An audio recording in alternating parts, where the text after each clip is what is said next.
اور آج ہم کو اپنے عزم و ارادے و حوصلوں کو کمزور ہونے نہیں دینا ہے۔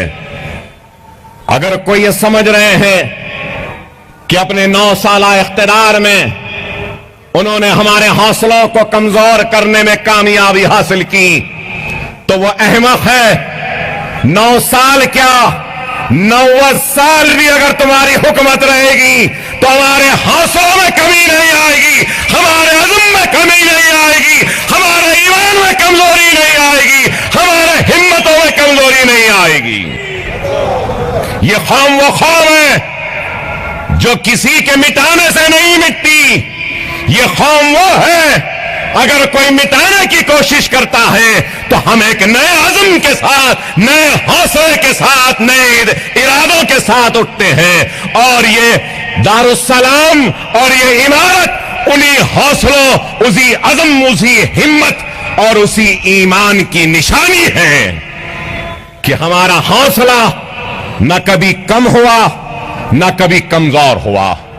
یاد رکھو، دشمن کی کوشش یہی ہے کہ اپنے منصوبوں، اپنی سازش اور اپنے ظلم کے ذریعے ہمارے عزم کو کمزور کر دے۔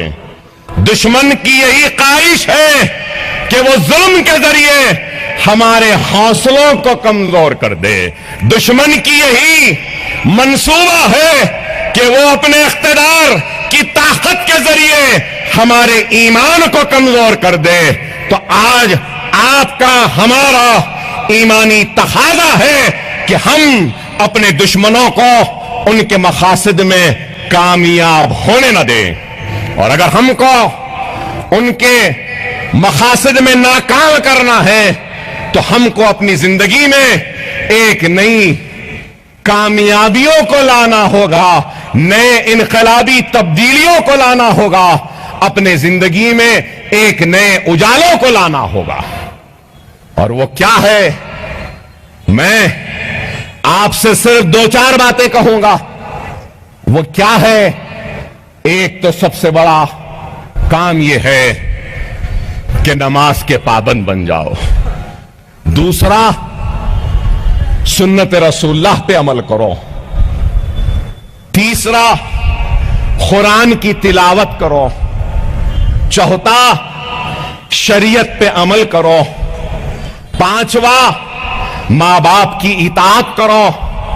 چھٹواں، بڑوں کا احترام کرو۔ ساتواں، بیوہ کی مدد کرو۔ آٹھواں، یتیم کے سر پر ہاتھ رکھ دو۔ نواں، بے سہارا کا سہارا بن جاؤ اور ظلم کے خلاف آواز بلند کر لو۔ یہی کافی ہے تم کو دنیا حاصل کرنے کے لیے۔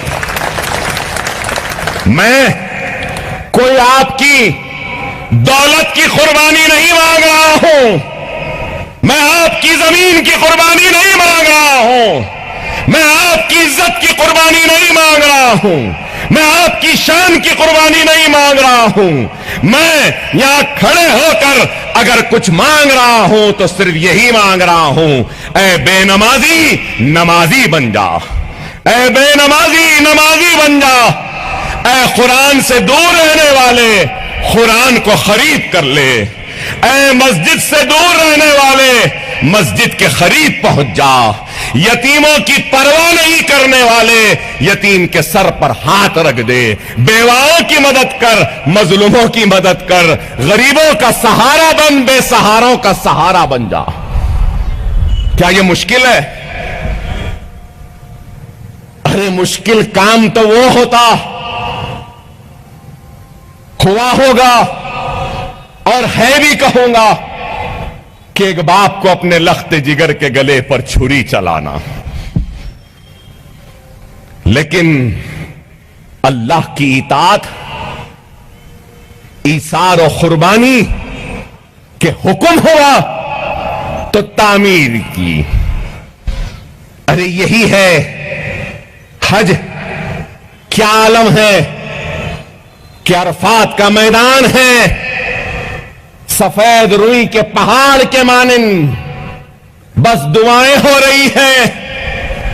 ارے دیکھو امیر و غریب، رئیس یا غریب، بادشاہ یا پھر رعایا، بڑا چھوٹا، ہر کوئی بس ایک جگہ برابر جمع ہے اور اللہ کے آگے ہاتھ پھیلائے مانگ رہا ہے.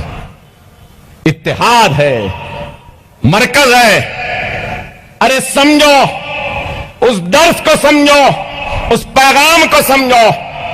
جب تک ہماری صفوں میں اتحاد نہیں پیدا ہوگا ہم ناکام ہوتے رہیں گے. بے شک اس میں کوئی دو رائے نہیں، کوئی شبہ نہیں کہ اکبر الدین اویسی نے سب کچھ کیا یا اکبر الدین اویسی نے سب اچھا کیا یا اکبر الدین اویسی سب سے اچھا ہے. بے شک نہیں ہے. میں سب سے برا ہوں. بہت کام کرنا باقی ہے، ابھی بہت کچھ کرنا باقی ہے. میں ہرگز و قطع یہ نہیں کہوں گا کہ میں نے بہت کیا یا بہت کامیاب ہوں. نہیں، میں کامیاب اسی وقت ہوں گا جب میرا کام، میرے خدمات کو اللہ قبول کرے گا. اکبر الدین اویسی نے کبھی اپنے خدمت میں اپنا نفس کو آنے نہیں دیا، اپنی خواہش کو آنے نہیں دیا. کوئی یہ نہ سمجھے کہ اکبر الدین اویسی اپنے خدمات، اپنی قربانی اور اپنے خون یا اپنے جیل یا اپنی محنت کے عوض میں اپنی آل کے لیے، اپنی اولاد کے لیے کچھ مانگ لے گا. اللہ اس کے رسول کی قسم، اکبر الدین اویسی کبھی بھی اپنی آل اولاد کے لیے اپنے خدمات کا اجر نہیں مانگے گا، کیونکہ میرا کام، میری خدمت اللہ کی رضا کے لیے تھی، اللہ کی خوشنودی کے لیے تھی، اللہ کے حبیب محمد مصطفیٰ صلی اللہ علیہ وسلم کے لیے تھی، ان کی امت کے لیے تھی، اپنی اولاد کے لیے نہیں تھی. میرا کام، میرے خدمات، میری آواز، میری قربانی اللہ کے لیے ہے، اللہ کی رضا کے لیے ہے، اپنی اولاد کے لیے نہیں، نہ اپنی ذات کے لیے. اکبر الدین اویسی گوشے گمنامی میں چلا جائے گا. اکبر الدین اویسی یہ دنیا کی چکا چوند کو چھوڑ کر چلا جائے گا، جنگلوں میں چلا جائے گا، لیکن جب تک زندہ ہے اظہار حق سے کبھی منہ نہیں موڑے گا، کبھی نہیں موڑے گا. دنیا یہ نہ سمجھے کہ یہ آواز بہت کم گونج رہی ہے. نہیں، یہ آواز 35 برس سے گونجتی آئی ہے، گونج رہی ہے، انشاءاللہ آنے والے 30 برس تک بھی گونجتے رہے گی. یہ آواز مخالفین سے ڈرنے یا گھبرانے والے کی نہیں ہے. یہ آواز جیل سے ڈرنے والی آواز نہیں ہے. یہ آواز ہمارے دشمن جو ہیں، جو بیٹھے ہیں، جو سمجھتے ہیں کہ ہر ایک کو جس طریقے سے ڈراتے ہیں اکبر اویسی کو بھی ڈرا دیں گے، تو احمقوں، نادانوں، تم سے بھی یہ ڈرنے والی آواز نہیں ہے، کسی سے نہیں. یہ آواز ڈرتی ہے تو صرف اللہ سے ڈرتی ہے.